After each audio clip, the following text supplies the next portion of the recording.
Hello everyone. இப்போ நம்ம MS எக்ஸலில் அந்த டேட்டா இருக்குது, நேம்ஸ் அண்டு டீம்ஸ் இருக்குது. அதுலேருந்து டீமை வச்சு நேம் ஃபில்டர் பண்ணி எடுக்கணும். அதுக்கு ஃபார் எக்ஸாம்பிள் இதை கண்ட்ரோல் T கொடுத்து ஆஸ் எ டேபிளாக கன்வெர்ட் பண்ணிக்கலாம்.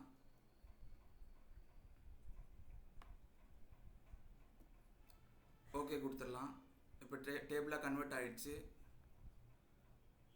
ஃபார் எக்ஸாம்பிள் இந்த டேபிள் செலெக்ஷனில் இருக்கும்போது டேபிள் டிசைன்ற டேப் இருக்குது. அதில் ஒரு நேம் கொடுத்துக்கலாம் டேபிளுக்கு. ஸ்பேஸ் கொடுக்கக்கூடாது, அதுக்கு பதிலாக அண்டர்ஸ்கோர் யூஸ் பண்ணிக்கலாம். இப்போ டேபிள் நேம் கொடுத்தாச்சு. இப்போது நேம்ஸுன்ற காலமில் ஈக்குவல் டு ஃபில்டர் ஃபங்க்ஷன்,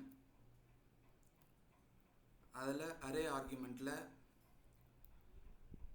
நம்ம அந்த டேபிள் நேமை கொடுத்துடலாம். இப்போ ஸ்கொயர் ப்ராக்கெட் ஓப்பன் பண்ணிவிட்டு அரேன்றது ரேஞ்ச் ஆஃப் செல்ஸை தான் அரேன்னு சொல்லுவாங்க. ரேஞ்ச் ஆஃப் செல்ஸ் தான் அரே. இப்போ நேம்ன்ற காலம் ஹெட்டரை தான் இப்போ நம்ம செலக்ட் பண்ண போகிறோம். இப்போ ஸ்கொயர் ப்ராக்கெட் க்ளோஸ் பண்ணிவிட்டு கமா இன்க்ளூட் ஆர்குமெண்ட் வந்து க்ரைட்டீரியா மாதிரி அந்த டேபிள் நேம் கொடுத்துட்டு ஸ்கொயர் ப்ராக்கெட் ஓப்பன் பண்ணிவிட்டு டீம்ஸுன்ற காலமை ஹெட்டரை செலக்ட் பண்ணிக்கலாம். ஸ்கொயர் ப்ராக்கெட் க்ளோஸ் பண்ணிவிட்டு இப்போது எதை ஃபோக்கஸ் பண்ணி கொடுக்க போகிறோன்னா டீமை ஃபோக்கஸ் பண்ணி தான் கொடுக்க போகிறோம். ஈக்குவல் டு இந்த செல்லுன்னு கொடுத்துட்டு இப்போ ப்ராக்கெட் க்ளோஸ் பண்ணி என்ட்ரு கொடுத்துட்டோம்னா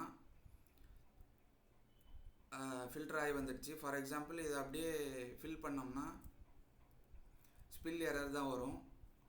அதுக்கு பதிலாக கண்ட்ரோல் G கொடுத்து பின்னாடி வந்துட்டு இப்போது அந்த இதில் போயிட்டு டெக்ஸ்ட் ஜாயின் ஃபங்க்ஷன் நம்ம கமா போட்டு வந்தால் ஜாயின் பண்ணி நேம்ஸ்லாம் வந்து ஜாயின் பண்ணி கமா போட்டு வந்தால் கரெக்டாக இருக்கும். Equal to text join function double கோட்டுக்குள்ளே கமா கொடுத்துட்டு delimiter comma ignore empty cells ட்ரூன்றதை கொடுத்துட்டு கமா டெக்ஸ்ட் 1 டெக்ஸ்ட் 2 டெக்ஸ்ட் 3 அந்த ஆர்குமெண்ட்டில் தான் இந்த ஃபில்டர் ஃபங்க்ஷன் இருக்குது. இப்போ ப்ராக்கெட் க்ளோஸ் பண்ணிவிட்டு என்ட்ரு கொடுத்தோம்னா கரெக்டாக அந்த நேம்ஸ்லாம் கம்மா போட்டு வந்துடுச்சு. இப்போ ஃபார் எக்ஸாம்பிள் இந்த ரேஞ்ச் ஆஃப் செல்ஸை செலக்ட் பண்ணிவிட்டு கண்ட்ரோல் D கொடுத்து ஃபில் பண்ணிக்கலாம்.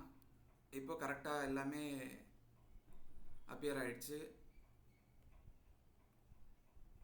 இப்போது இங்கே வந்து ஃபார் எக்ஸாம்பிள் வேறு ஏதாவது டைப் பண்ணுறோம்னா அதுக்கேற்ற மாதிரி சேஞ்ச் ஆகும் நேம்ஸ்.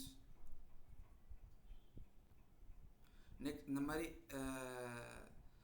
நம்ம ஃபில்டர் ஃபங்க்ஷனும் டெக்ஸ்ட் ஜாயின் ஃபங்க்ஷனும் யூஸ் பண்ணி கொண்டு வரலாம். நெக்ஸ்ட் வீடியோவில் இதை விட இன்ட்ரெஸ்டிங்கான டாபிக் பார்க்கலாம்.